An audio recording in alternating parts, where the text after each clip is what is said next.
Okay, everybody, it's time to get your geek on. I like to say that. All right, so I'm on my channel and I'm on a dinosaur video. Here's a question I get. Uh, it goes to a bunch of other videos when mine's over on my channel. How do I stop that?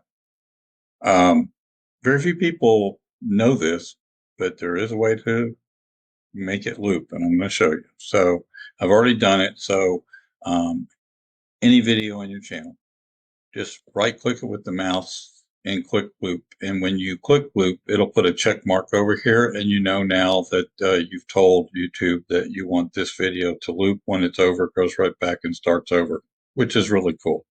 So there's your Get Your Geek On point of the day.